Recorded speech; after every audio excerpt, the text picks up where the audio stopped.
Hello, everyone.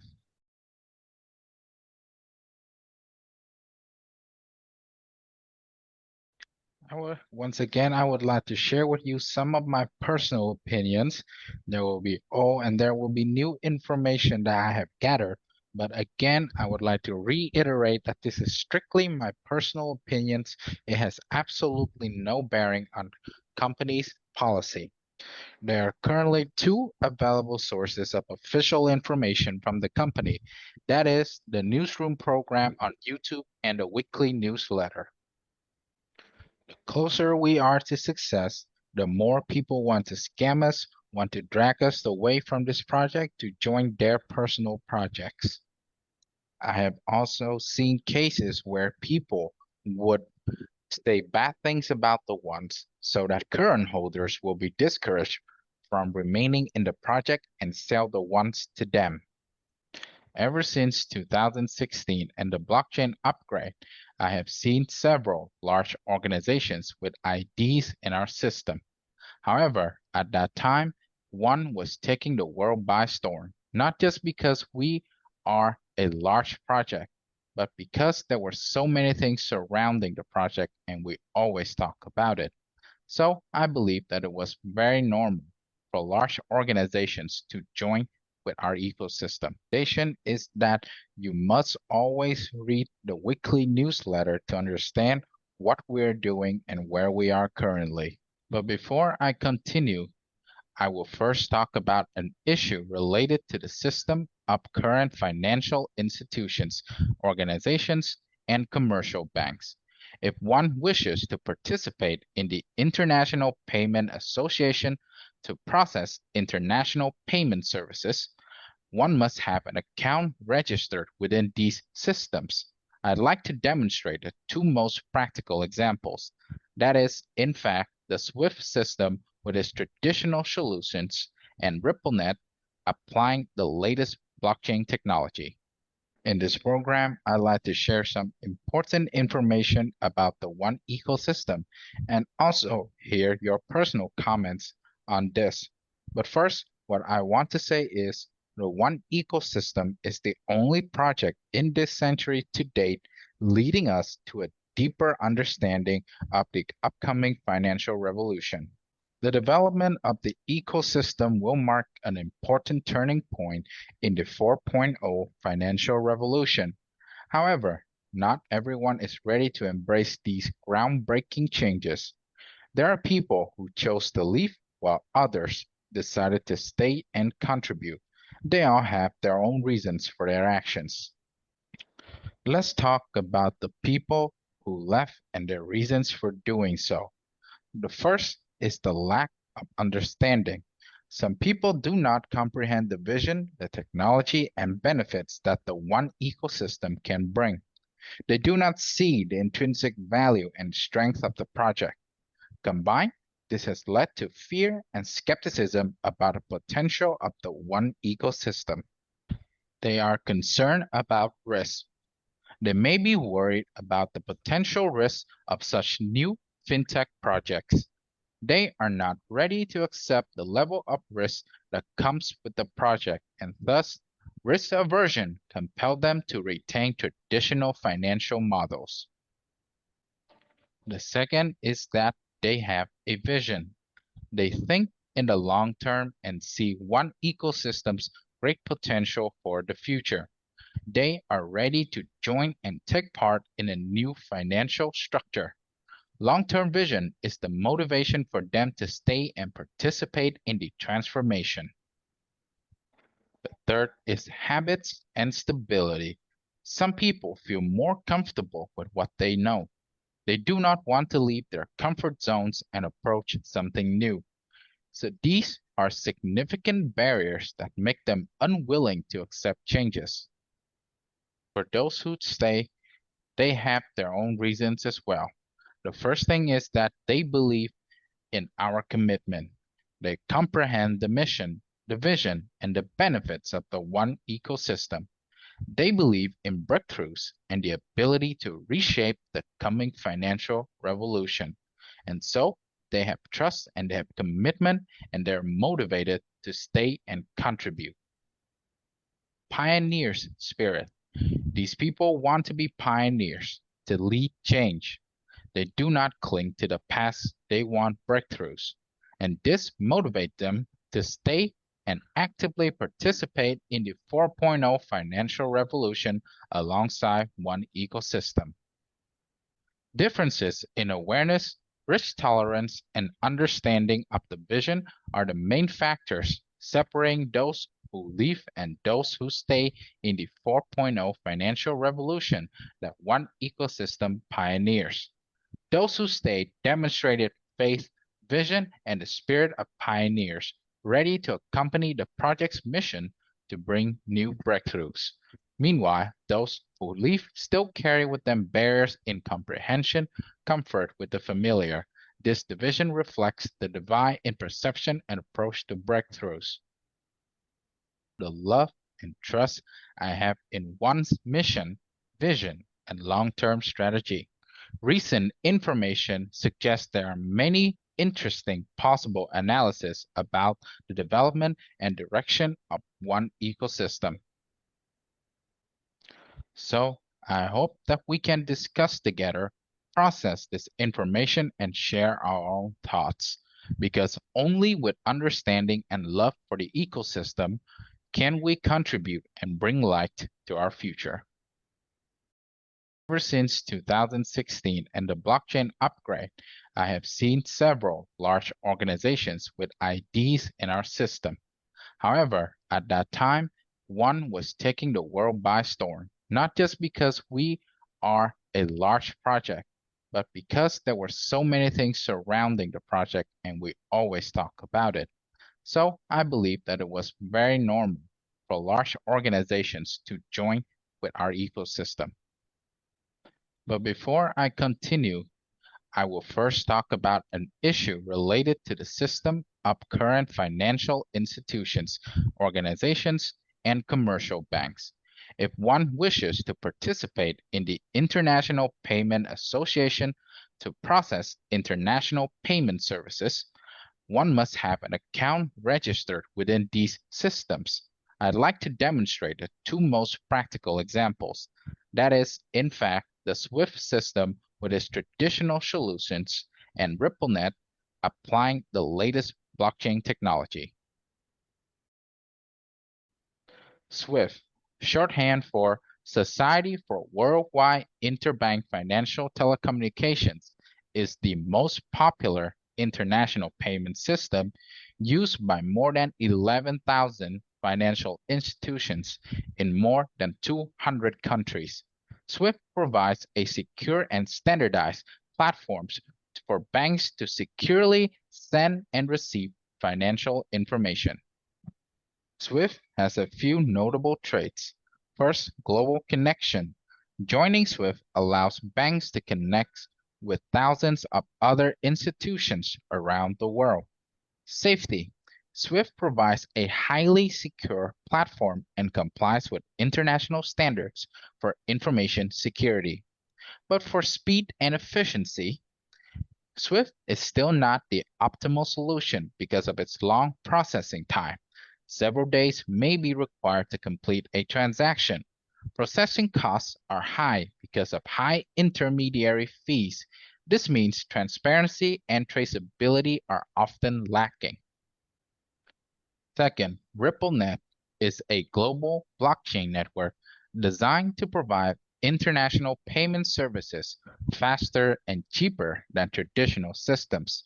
RippleNet is used by many banks and financial institutions worldwide to process transactions.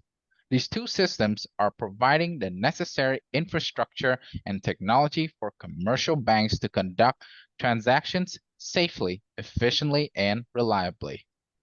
RippleNet also has some characteristics of its own. It seeks to help increase transaction speed and was born in 2014 at the same time as OES. RippleNet allows international transactions to be carried out in just a few seconds compared to the processing time of traditional system, which can be up to several days. Ripple also has a low cost, which helps reduce transaction costs thanks to blockchain technology. Transactions on RippleNet are also recorded, which supports transparency and cannot be modified. But therein lies a problem. Few organizations use Ripple because itself it is highly volatile and speculative. And so I believe this is a right time for us to provide a thematic analysis of the IDs belonging to organizations that are already present in our system.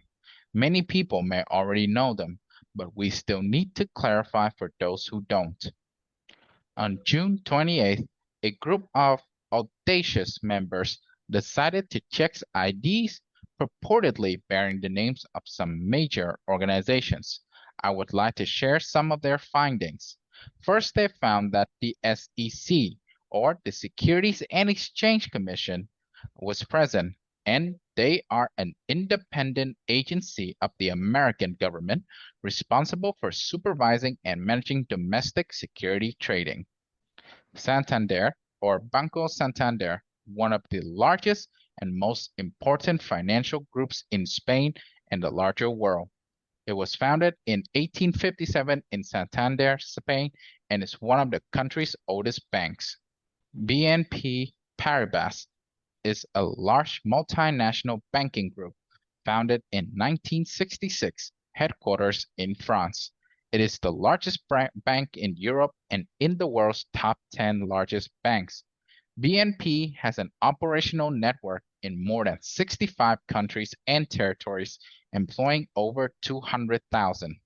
HSBC, shorthand for the Hong Kong and Shanghai Banking Corporation, is a British multinational investment bank and financial services holding company. It is the second largest bank in Europe after BNP Paribas. JP Morgan Chase. It is one of the oldest financial services firms in the world.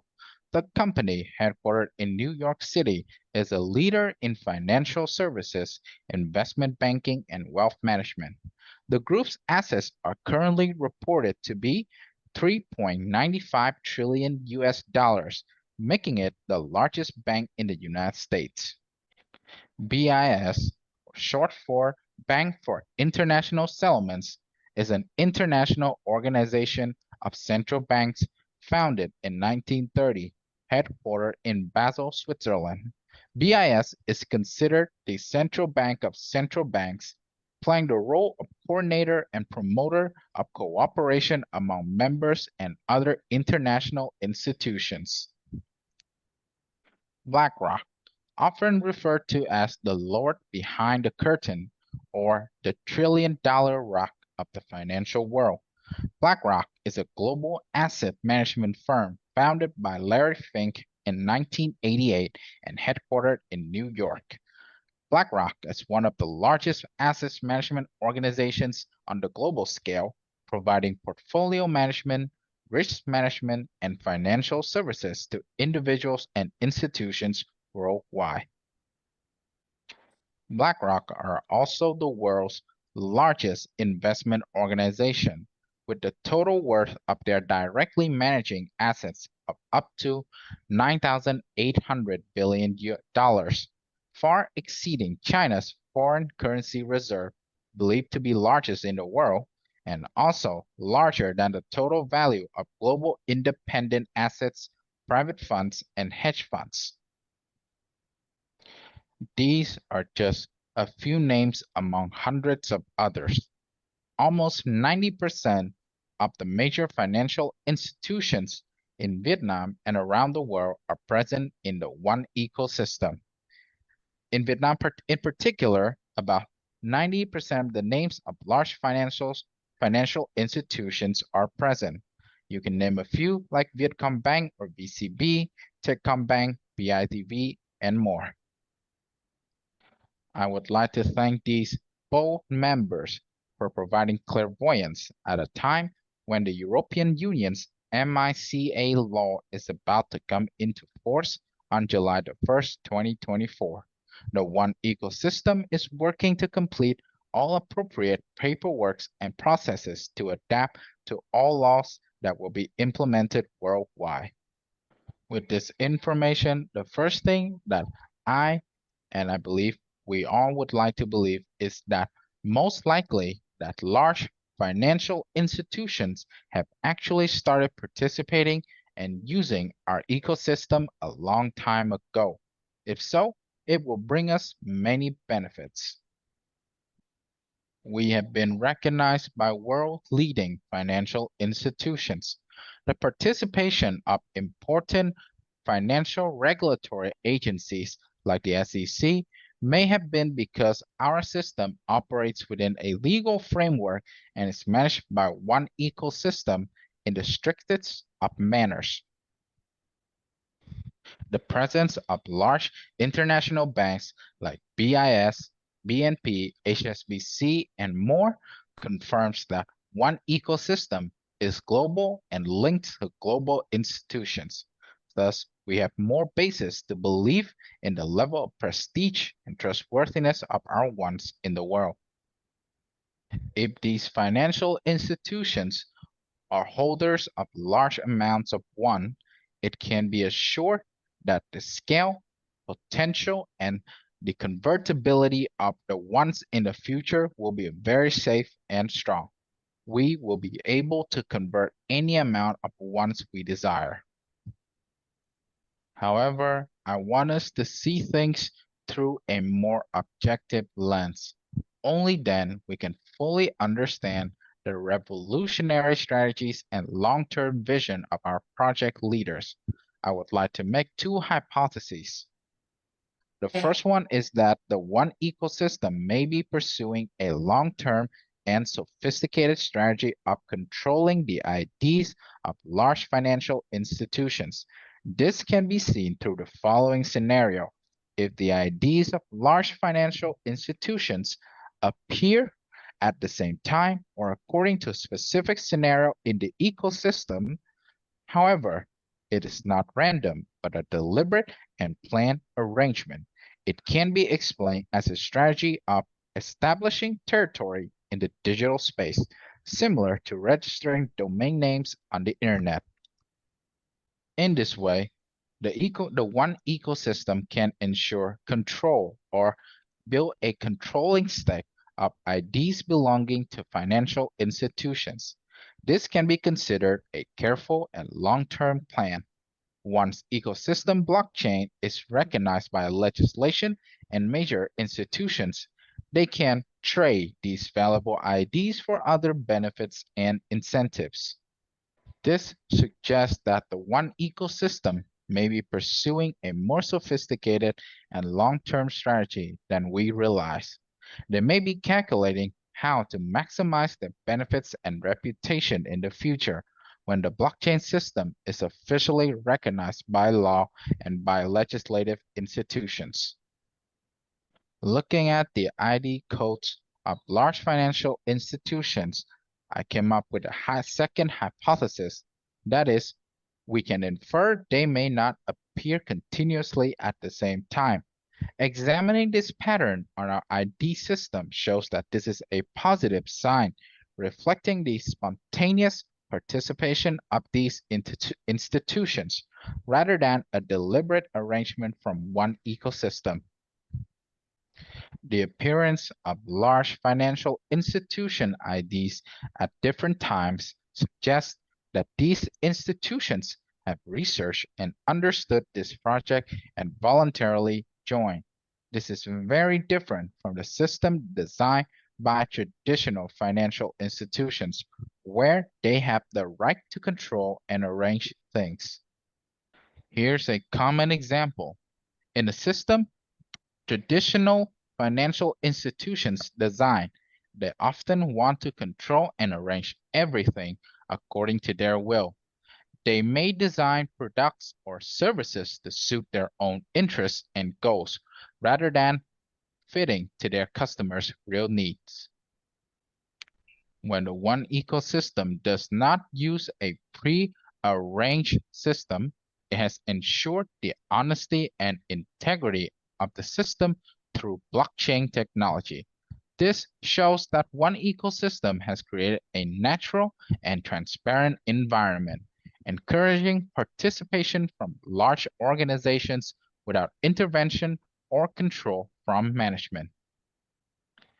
In summary, the seemingly random participation of these major financial organizations reflects the collaborative nature and integrity of the blockchain for one ecosystem, which is different from other systems controlled by financial institutions' traditions. To these two hypotheses, I'd like to say again that no matter what happens, we need to stand firm for our ideals and protect our assets. The One Ecosystem mission is to build a safe, fair, transparent, and inclusive payment system, allowing the development of economies to take place and services in an interconnected system. The goal is to create an environment that is conducive to innovation and fosters collaboration among different participants. The ecosystem's vision is to become a comprehensive ecosystem connecting communities, industries, and financials around the world. The ecosystem's main strategy is to develop a system that connects advanced technologies such as blockchain, AI, and even more to create breakthrough applications and services meeting the needs of all people. By understanding these factors, we will have a comprehensive view of one ecosystem's mission, vision, and direction. I'd like to go back to the IDs belonging to organizations. There is a very important point that we cannot ignore. Transferring ones from regular IDs to these special IDs cannot be done. Therefore, I believe this is a very special group of accounts strictly to be managed and controlled. And I think there are several reasons for this. The first is to prevent transaction risks. Not allowing user IDs to directly transfer to organizational IDs help prevent risks such as fraudulent transactions, money laundering, or even account abuse. This enhances the safety and security for the entire wider system. Second is to strengthen accountability. By separately managing these important IDs, their transactions will be recorded and easily auditable. This helps enhance accountability and transparency in the operations of the financial world. The third is compliance. Not allowing direct transfers to financial institution IDs also helps ensure compliance to legal matters related to financial activities on the blockchain, and this enhances the reputation and reliability for the entire system. Thus, the fact that normal users cannot directly transfer to these institutional IDs is an important feature to ensure safety, transparency, and accountability within the ecosystem. In the case that the one ecosystem hands over these institutional IDs to their respective organizations, control and management of the IDs during the pre-handover period is absolutely critical for the following reasons. First, during the pre-handover period, the one ecosystem needs to strictly manage institutional IDs to prevent risks such as illegal transactions, account abuse, and more. These methods will maintain safety and stability during the transition period. Second is that financial institutions will entrust account management responsibilities to the one ecosystem. During this time, the ecosystem must ensure there's no interference, misuse, or unauthorized access. Strict control will protect the rights and reputations of these financial institutions. Third is that the one ecosystem must be responsible for managing the financial institution IDs during the transition period. Strict controls will help enhance the ecosystem's transparency and accountability during this process. Thus, Controlling these IDs during the pre-handover period is absolutely necessary. This is an important step to ensure safety, protect rights, and ensure accountability during the transfer process. Moving forward, I want to discuss the CEO's videos on the 1st of July, the day the European Union's MiCA law took effect. This is a first during the formation and development of the One Ecosystem. For the first time, the legal issue of this project is related to a legislation. This is a video that means a lot to me, and I believe the same to all members of the project as well. In the past year, we have discussed a lot about the legal connection between One Ecosystem and the MiCA Act. So today, I do not wish to talk about the law itself. Instead, I would like to share the good it brings to the community and wider society. The first is that our ecosystem is a pioneering project that publicly declares we have built a path to the cryptocurrency world that is in accordance with the MiCA law. It demonstrates a deep understanding of legal requirements and the ability to direct project development. By building a path forward, we demonstrate that One Ecosystem has a plan, a roadmap, and solutions to comply with the Act itself. This confirms the project's careful preparation and determination in meeting legal requirements.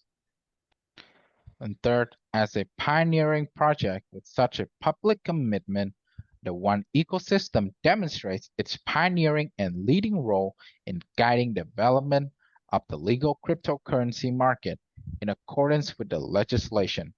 We will create a positive influence and steer in the right direction for other projects in the industry to follow. Fourth, when affirming the One Ecosystem commitment to comply with global regulations, especially the EU's MiCA Act, means this will create a solid foundation for the development of the project. It will also bring us some advantages. It signals that the one complies with the legal regulations of Europe. This is the threshold that will help the project gain a foothold in this market. The MiCA Act will protect one user's rights and that for the members as well. Compliance will open up opportunities for cooperation between the ecosystem and many large organizations and businesses around the world. Legality and stability will help One Ecosystem develop in a more sustainable manner, avoiding legal and financial risks in the future. Lastly, this will help promote solidarity and mutual support in our community. And it also confirms for us the thinking and the vision of a great mind, that is, the founder of this project. The steadfastness, and tenacity to withstand many turbulences of the time, of public opinion, and the market. It is a cornerstone that helped us enjoy great results. Instead of just focusing on the short term, she had a long-term vision of the blockchain's potential and cryptocurrency. This helped her steadfastly pursue, along with collaborators, developing the One Ecosystem and steer it through changes. Instead of being passive in the face of adverse developments, she has displayed bravery and flexibility, guiding the project through many challenges. This helps One Ecosystem constantly improve and expand, creating sustainable value. She not only focuses on the One Ecosystem, but also has a vision of building a comprehensive blockchain ecosystem, and this has laid a solid foundation for the project's development. Her steadfastness and perseverance and today's successes has inspired and incited absolute trust from me, and I believe from the entire community. It is truly a shining example of the thought and vision of a great mind, a great mission in this financial revolution. I would like to, on behalf of One Ecosystems community, send our most sincere appreciation to her. I would like to also thank project leadership for their great contribution. Most sincere thanks to the solidarity and cooperation of global leaders, countries, and all members. You are an important factor contributing to the project and its successes. Thank you. Bye bye, thank you. Thank you for listening.